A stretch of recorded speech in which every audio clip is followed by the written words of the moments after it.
नमस्कार छात्रों। जैसे कि हमने देखा, निराला भाई केवल बुद्धिमान ही नहीं थे, लेकिन उनके मन में, दिल में सहृदय थी, ये भी हमने देखा। अभी ये महादेव वर्मा, उनके जीवन की तुलना आम इंसान आदमी के साथ किसी तरह करती है, ये हम अपने अगले परिच्छेद में देखेंगे। चलो शुरू करेंगे। मनुष्य जाति की नासमझी का इतिहास क्रूर और लंबा है।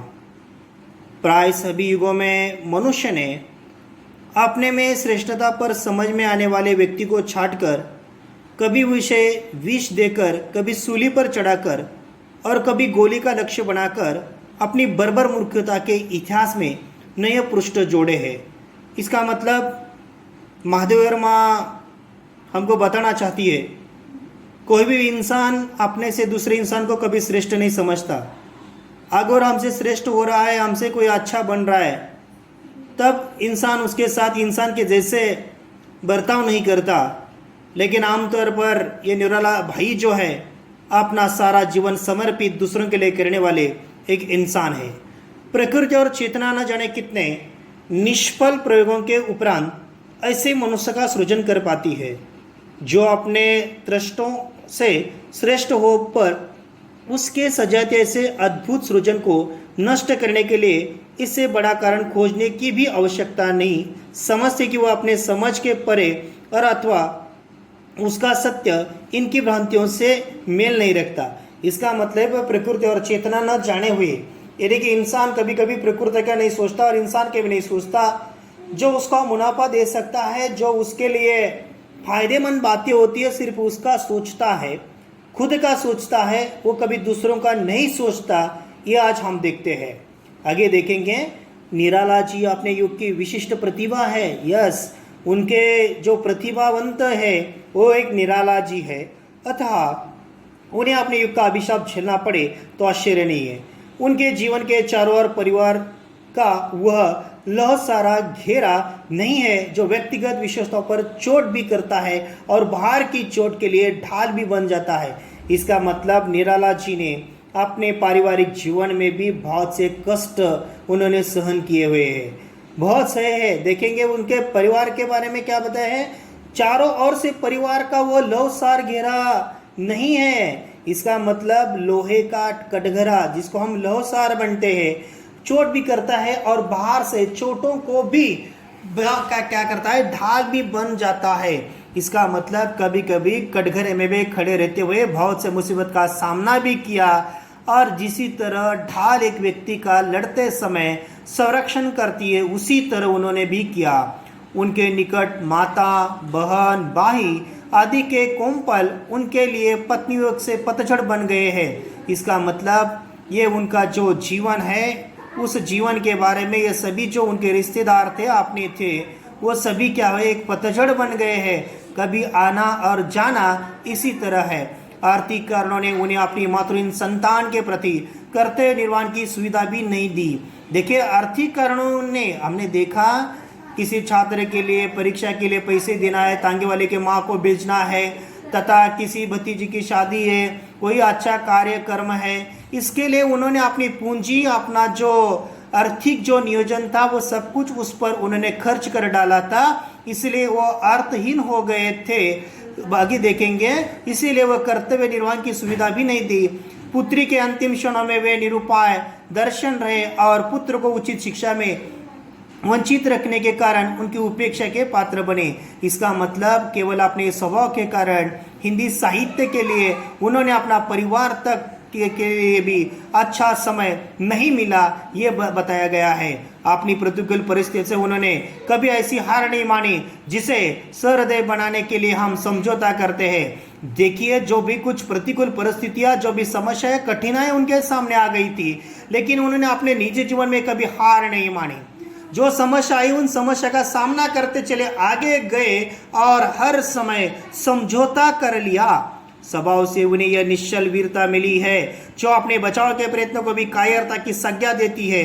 उनकी राजनीतिक कुशलता नहीं, वह साहित्य के एक निष्ठता का पर्याय है। देखिए, अपने साहित्य के लिए वह हमेशा एक निष्ठ रह गए। चाहे कितनी भी समस्या आएगी, लेकिन उस समस्या को न सोचते हुए केवल साहित्य के लिए कुछ ना कुछ लिखना, कुछ ना करना, यानी कि एक निष्ठता उनके पास था। छल से भी उसे छिपकर लक्ष्य तक पहुंचने को साहित्य लक्ष्य प्राप्ति नहीं मानता। जो अपने पद की सभी प्रत्यक्ष बाधाओं को चुनौती देता हुआ, सभी आघातों को हृदय पर झेलता हुआ लक्ष्य तक पहुंचता है।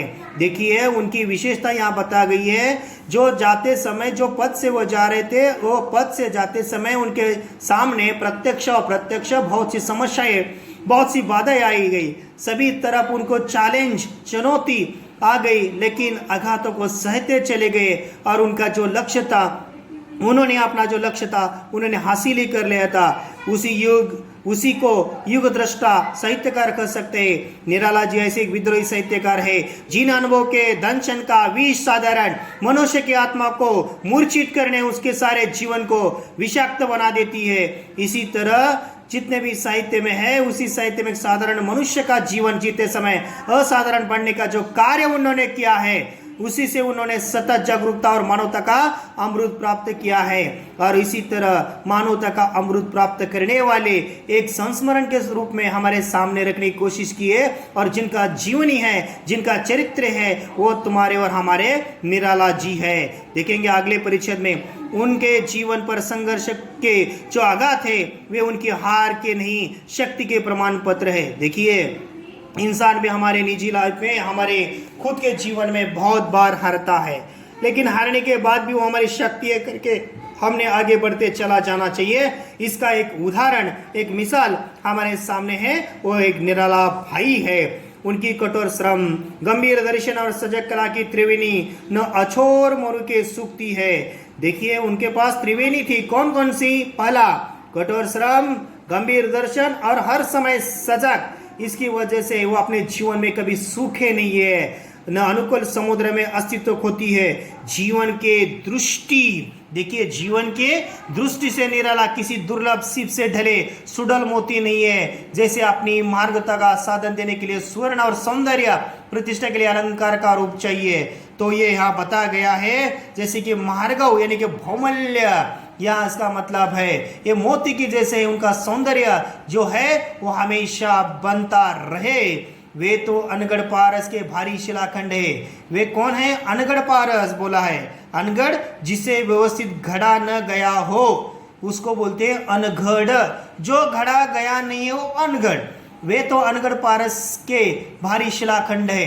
और वो कौन है? बहुत बड़ा खंड, शिलाखंड है जो अच्छी तरह से घड़ा नहीं है। वह जहाँ है वहाँ उसका स्पर्श सुलभ है। जिसी तरह हम सब देखते हैं, जहाँ है वहाँ उसका स्पर्श सुलभ है। यदि स्पर्श करने वालों में मानवता के लौह परमाणु है तो किसी और के स्पर्श करके वह स्वर्ण बन जाएगा। इसका मतलब जो परीस होता है वो परीस का क्या करता है? लोह के सानिध्य में आने के बाद लोह का भी जो क्या करता है, वह क्या करता है? सोना बना देता है। इसी तरह वे है, स्वर्ण बन जाएगा।